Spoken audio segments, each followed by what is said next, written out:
En un instant tous les royaumes de la terre. Oui. Et il dit, je te donnerai toute cette puissance. Tout ça tu l'auras. Et la gloire de ce royaume. La gloire de ce royaume. Car elle m'a été donnée et je la donne à qui je veux. Si donc tu te prosternes devant moi, elle sera toute à toi. Tu te prosternes, elle sera toute à toi. Jésus lui répondit. Il est écrit. Tu n'adoreras le Seigneur ton Dieu et tu le serviras lui seul. Oui. Le diable le conduit encore à Jérusalem. Oui. Le plaça sur le haut du temple. Oui. Et il lui dit, si tu es le Fils de Dieu, jette-toi d'ici, en bas, car il est écrit. Il donnera des ordres à ses anges à ton sujet afin qu'ils te gardent. Et ils te porteront sur les mains, de peur que ton pied ne heurte contre une pierre. Jésus lui répondit, il est dit, tu ne tenteras point le Seigneur ton Dieu. Après l'avoir tenté de toutes ces manières, le diable s'éloigna de lui jusqu'à un moment favorable. Jésus, revêtu de la puissance de l'Esprit, retourna en Galilée et sa renommée se répandit dans tout le pays d'alentour. Il enseignait dans les synagogues et il était glorifié par tous. Il s'est rendu à Nazareth, où il avait été élevé, et selon sa coutume, il entra dans la synagogue le jour du sabbat. Il se leva pour faire la lecture, et on lui remit un livre du prophète Isaïe. L'ayant découlé, il trouva l'endroit où il était écrit. L'Esprit du Seigneur est sur moi parce qu'il m'a oint pour annoncer une bonne nouvelle pour eux. Et il m'a envoyé guérir ceux qui ont un cœur brisé. Merci d'être. Disons Amen à la parole. Asseyons dans la paix de Dieu. Amen.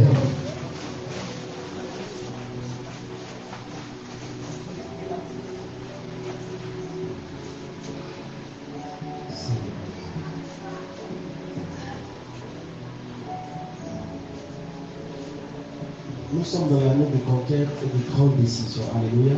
Amen. L'année de conquête et de grandes décisions. Amen. Amen. Et je veux te donner un élément que l'Esprit m'a permis de comprendre pendant que j'étais en train de prier ce matin pour mon écoute. Je n'ai pas pu dormir. Je dormais à 2 heures. Et l'Esprit m'a beaucoup parlé. Beaucoup parlé. Et je veux te dire ce que Dieu m'a dit. Tu ne peux pas conquérir une année. Tu ne peux pas réussir une année. Tu ne peux pas atteindre la destinée. Tu ne peux pas manifester la volonté de Dieu pour ta vie si tu ignores ce que je vais t'enseigner ce matin. C'est pas possible.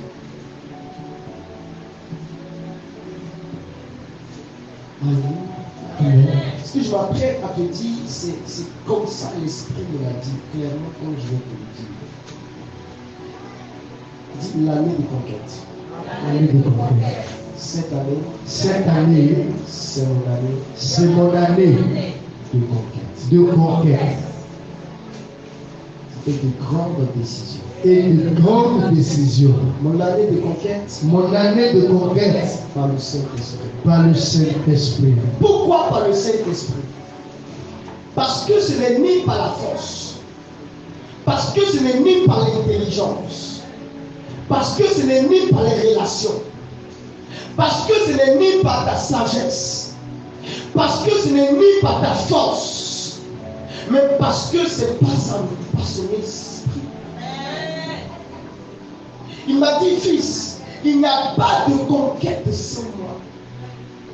Personne ne peut conquérir sans moi. Tous ceux qui l'ont essayé ont eu la défaite et l'échec. Nous sommes dans une année où nous devons grandir, nous devons atteindre de grands objectifs, nous devons réaliser de grands projets, nous devons atteindre la volonté de Dieu pour notre vie. Mais est-ce que nous avons la bonne méthode? Cette année 2024, beaucoup ont la volonté. Vous savez, en janvier, Il y a ce qu'on appelle les flairs des grandes décisions. Tout le monde a les flairs des grandes décisions. Tout le monde dit, mais il faut que je change, il faut que ça change. Tout le monde, même celui qui a échoué, j'ai pris ma décision.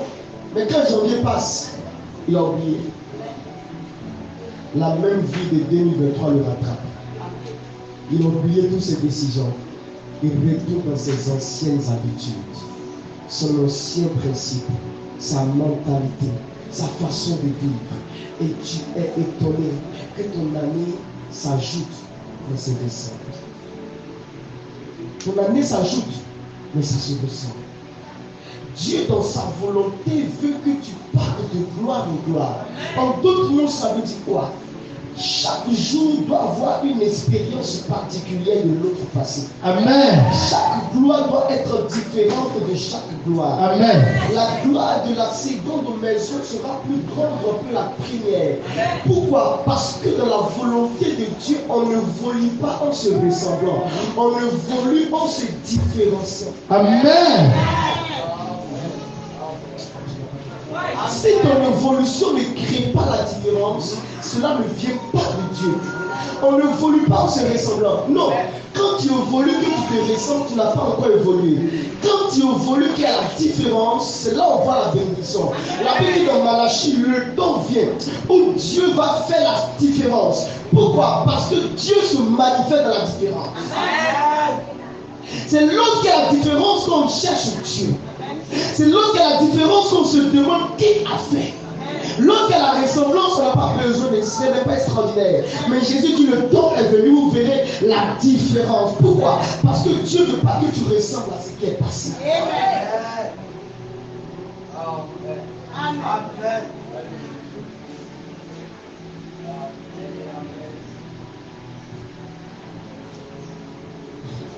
Les apôtres ont travaillé, les prêtres et les pasteurs ont travaillé avant que Jésus n'arrive. Mais lorsque Jésus est arrivé, il a travaillé différemment. Parce que c'est le principe de Dieu. Dieu ne se ressemble pas. Il a travaillé différemment. Pourquoi? Parce que dans la volonté de Dieu, quand on évolue, on doit être différent. C'est ta foi, la croissance de ta marche avec Dieu. Ne crée pas l'indifférence dans ton environnement. Je doute de ta conviction. Il faut qu'il y ait des gens qui te côtoient hier et qui aient du mal à être dans ton environnement aujourd'hui. Parce qu'il y a une différence. Alléluia. Hosanna. Alléluia.